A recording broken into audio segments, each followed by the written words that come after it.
O Evangelho segundo o Espiritismo, Introdução 2. Autoridade da doutrina espírita, Parte 2. Entenda-se que não se trata aqui de comunicações relativas a interesses secundários, mas das que se relacionam com os princípios da doutrina.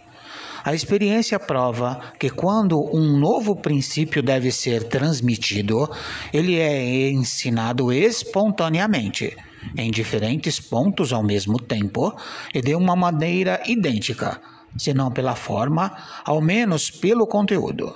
Se, portanto, apraz a um espírito formular um sistema excêntrico, baseado em suas próprias ideias e fora da verdade, podemos estar certos de que esse sistema permanecerá circunscrito e cairá diante da unanimidade das instruções dadas por toda parte, assim como já tivemos vários exemplos.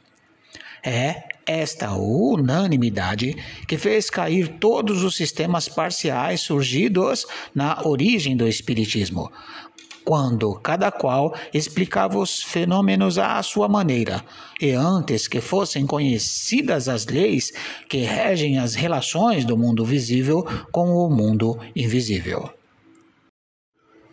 Tal é a base sobre a qual nos apoiamos quando formulamos um princípio da doutrina. Não é por estar de acordo com as nossas ideias que o consideramos verdadeiro. Não nos colocamos absolutamente como árbitros supremos da verdade e não dizemos a ninguém, abre aspas, acreditem em tal coisa, pois nós a dizemos, fecha aspas. Nossa opinião não é, aos nossos próprios olhos, mais do que uma opinião pessoal que pode ser verdadeira ou falsa, pois não somos mais infalíveis do que os outros. E não é também porque um princípio nos foi ensinado que o consideramos verdadeiro, mas porque recebeu a sanção da concordância. Em nossa posição, recebendo as comunicações de perto de 1000 centros espíritas sérios, disseminados pelos mais diversos pontos do globo, estamos em condições de ver os princípios sob os quais essa concordância se estabelece.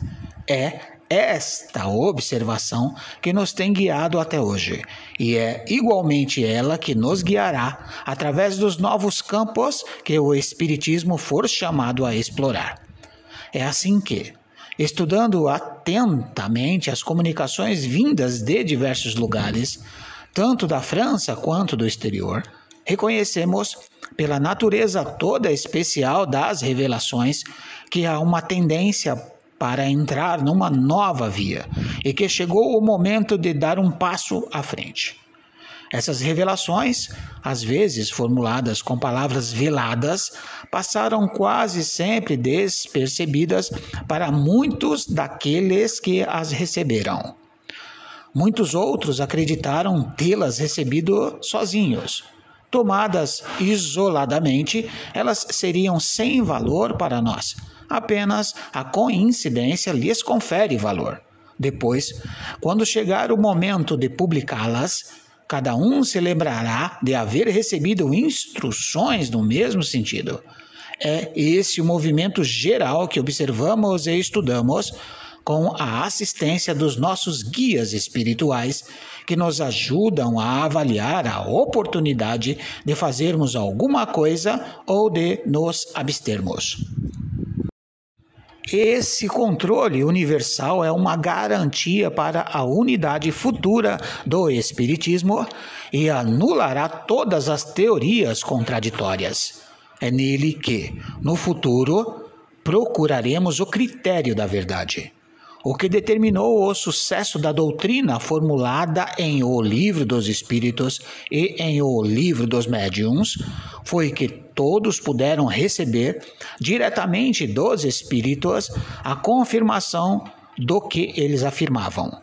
Se, por toda parte, os espíritos os contradissessem, esses livros teriam, há muito tempo, sofrido a sorte de todas as concepções fantásticas.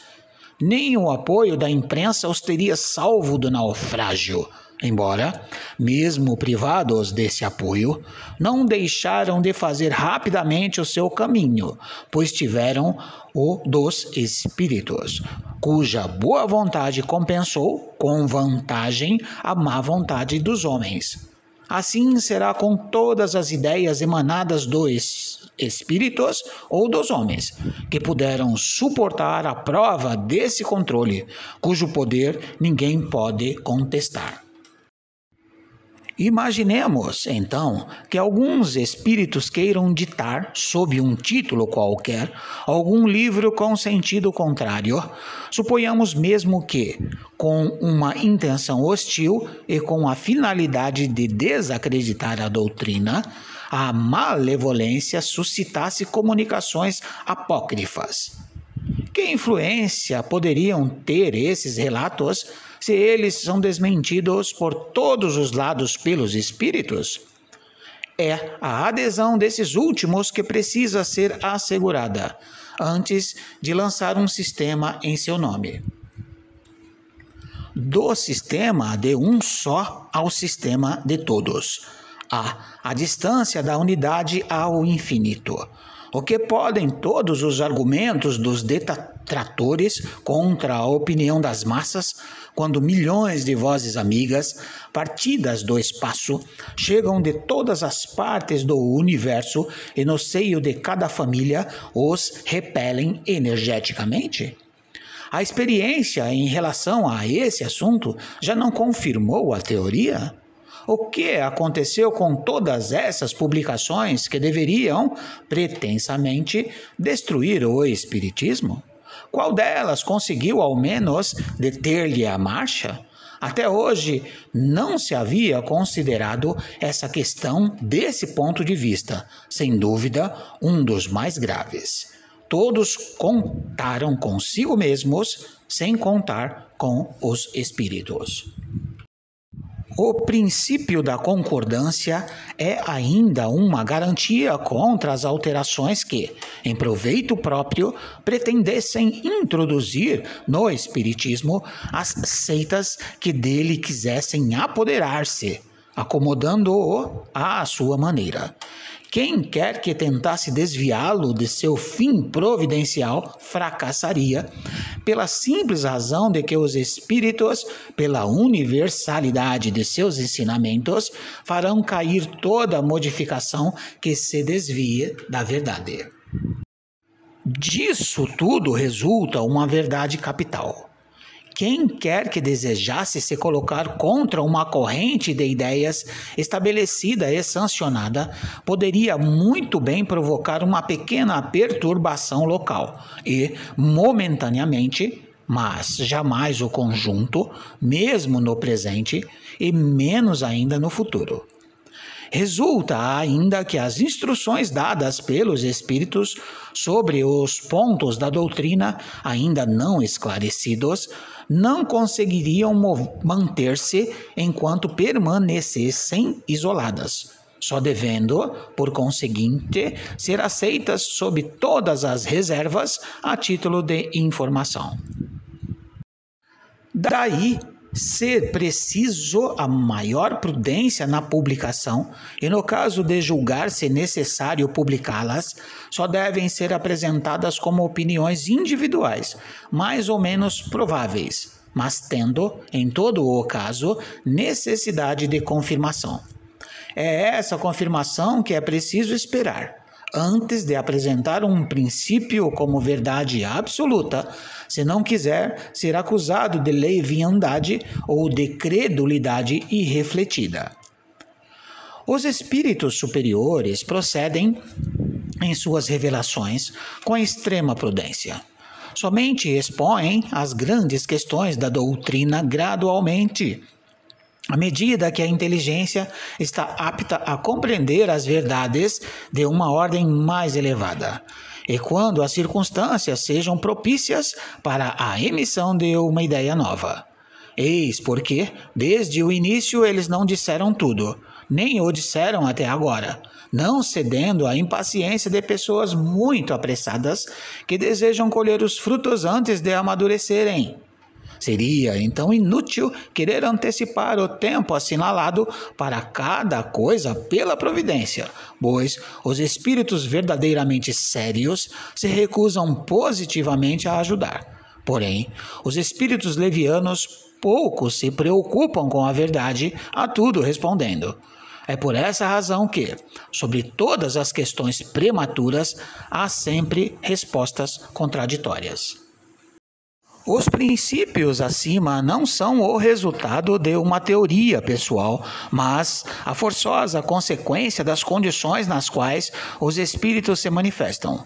É bem evidente que, se um espírito diz alguma coisa num lugar, enquanto os milhões dizem o contrário por toda a parte, a presunção da verdade não pode estar com aquele que ficou só, nem aproximar-se de sua opinião, pois pretender que um só tenha razão contra todos seria tão ilógico da parte de um espírito quanto da parte dos homens. Os espíritos realmente sábios, quando não se sentem suficientemente esclarecidos sobre um assunto, não o resolvem jamais de uma maneira absoluta. Declaram tratar do assunto de acordo com a sua opinião pessoal e aconselham esperar pela confirmação. Por maior, mais bela e justa que seja uma ideia, é impossível que ela reúna, desde o início, todas as opiniões. Os conflitos que dela resultam são a consequência inevitável do movimento que se processa, e são mesmo necessários para maior realce da verdade. É útil que assim aconteça para que as falsas ideias sejam prontamente desgastadas. Os espíritas que revelam alguns temores devem ficar tranquilos. Todas as pretensões isoladas cairão, pela força das coisas, diante do grande e poderoso critério do controle universal. Não será pela opinião de um homem que se produzirá a união, mas pela unanimidade da voz dos espíritos. Não será um homem, nem muito menos nós que qualquer outro, que fundará a ortodoxia empírica. Tampouco será um espírito vindo impor-se a quem quer que seja. É a universalidade do espírito comunicando-se sobre toda a terra por ordem de Deus. Este é o caráter essencial da doutrina espírita. Aí está a sua força e a sua autoridade. Deus quis que a sua lei fosse assentada sobre uma base inabalável, e foi por isso que não a fez repousar sobre a cabeça frágil de um só. É diante desse poderoso Areópago, que é um tribunal ateniense formado por sábios, magistrados e homens ilustres, que não conhece o conluio, nem as rivalidades invejosas, nem o sectarismo, nem as divisões nacionais, que virão quebrar-se todas as oposições, todas as ambições, todas as pretensões à supremacia individual. Pois nós mesmos nos destruiríamos se quiséssemos substituir esses decretos soberanos pelas nossas próprias ideias. Somente ele resolverá todas as questões litigiosas, que fará silenciar as dissidências e dará razão ou não a quem dê direito. Diante desse acordo imperativo de todas as vozes do céu, que pode a opinião de um homem ou de um espírito, menos que uma gota d'água que se perde no oceano, menos que a voz de uma criança abafada pela tempestade. A opinião universal é o juiz supremo, aquele que se pronuncia em última instância. Ela se forma de todas as opiniões individuais. Se uma delas é verdadeira, tem na balança o seu peso relativo. Se ela é falsa, não pode sobrepujar as outras.